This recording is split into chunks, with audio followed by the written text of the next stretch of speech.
Roba buttaayenyu ashama harka fuune akkam jirtu kun qophii maltuu dhugaa mormortii birraa isiniif tamsa'u.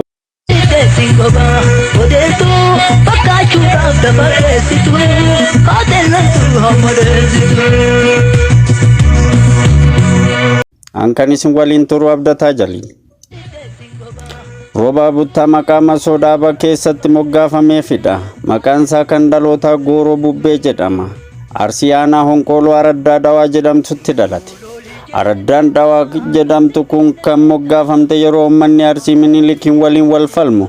Roobaan Oromoota yaasee bakka mala irratti dha'u, bakka mala qabsoo itti dhawatan jechuudha.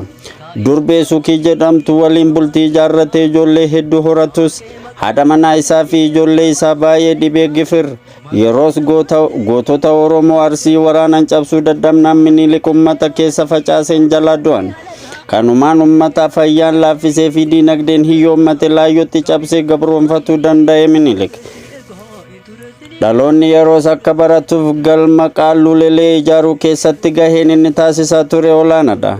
Akka abbaan gadaa aanaa Sirkaa Huseen Maammee abbaa isaanii umrii 165tti bara 1981 boqotan irraa akka odeeffametti barnoonni Qaalluu Lelee kun bara Minilik duras bara mootii Atsee Teediroos fi Atsee Yohaannis afraffaa bara 1847 hanga 1881 keessas akka baratamu dubbatu. Kitaabni Leleen irraa baratan kun waa'ee leetoo addunyaa kan guutumaan guututti walitti qabee barsiisa. Booda irra garuu Minilik akka dhufeen barruu kanneen gubee barbadeesse. Haa ta'u malee namni Bakar Jiloo Fallaana jedhamu barruu Lelee hin gubatin tokko dhoksaan fuudhee Maqdashoo geessuun turtii dheeraa booda achi fuudhamee irra deebi'een akka sirreeffame abbaan gadaa kun ni himu. Roba buttaas barnoota Qaalluu Lelee jedhamu kana akka barateedha. Roba buttaan gaafa naftanyoonni Oromoota Kiristinnaa kaafatan gaafa lafa saamicha eegalan nutti gurguraa jechuu eegalan safuu saalfii fakkeessuu fakkaatti. Dubbiin lafa saamuu fi nutti gurguraa Kiristinnaa kaafachuutuun garaa hanqachaa dhufte. Roobaan kanumaan amma booda nu gahee jira. Nu keessa hin deemina gogaa dhadhaan dammi isin gurrattan isin gaha nurraa goraa jedhee dubbii itti buuse. Kuni Oromoota iddoo biraa jiran mara naftanyootatti dammaqse. Bara 1870 keessa aangoon ajaja waraana gobanaaf kennameen kanumaan Tuulama cabsee weerara eegale. Oromoo Arsii osoo hin cabsin dura erga Roobaan dubbiitti kaasee booda Minilik waraana hedduu leenjisee qopheessuun Awaash gama ceesisee waraana kuma shamara qubachiise. Xiyyeeffannoon isaanii guddaan Roobaa dhabamsiisu ture. Roobaa yoo dhabamsiifne kaawwan salphaatti cabsina jedhanii waan amananiif shamara jechuun Shii Amaaraa jechuu akka ta'e odeeffama. Halaqaan Shii Amaaraa kun Mandaree jedhama. Dandeettii manneen namarra deemee amansiisuu danda'uuf maqaa masoo moggaafameefidha jedhu abbaan gadaa aanaa Sirkaa. Waraanni achi qubate loon qabeenya uummata saamaa ture. Saguree irratti waraana 500 ergamuun loowwan Oromoota jalaa saamaa turan. Maqaan magaalaa Saguree jedhamus sa'a guree kan jedhurraa moggaafame jedhama.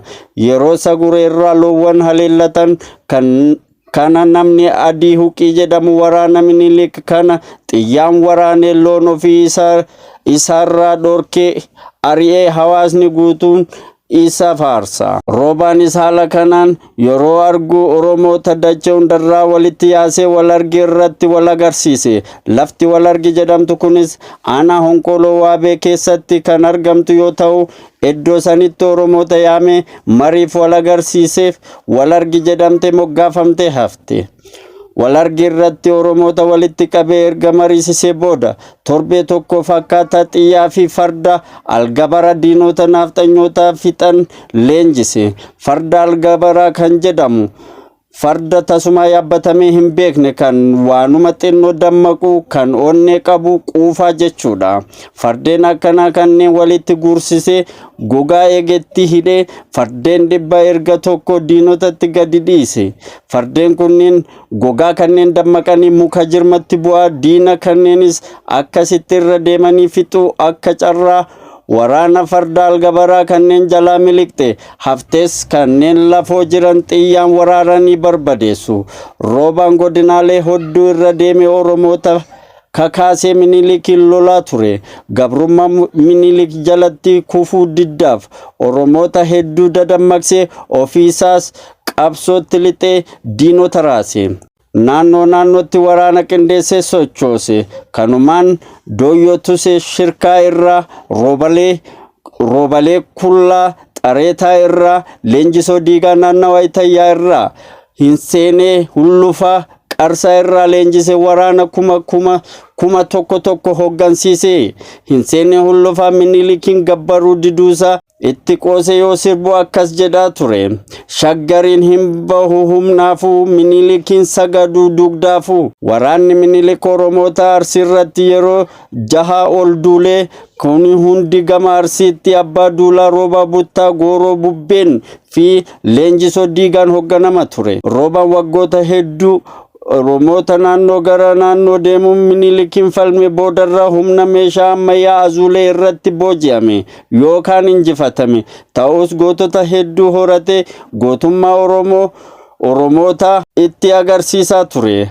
Akka abbaan gadaa aanaa Sirkaa obbo Huseen Maammee jedhanitti Roobaa Buttaan ergasii as jireenya isaa geggeessaa umrii hedduu erga turanii booda boqatan jedhu. Yeroo ammaa awwaalchi isaanii bifa dhagaa itti tuulameen godina Arsii aanaa Sirkaa ganda Mitannaa Hindheessaa Goxii Shaakkee iddoo jedhamtutti argama.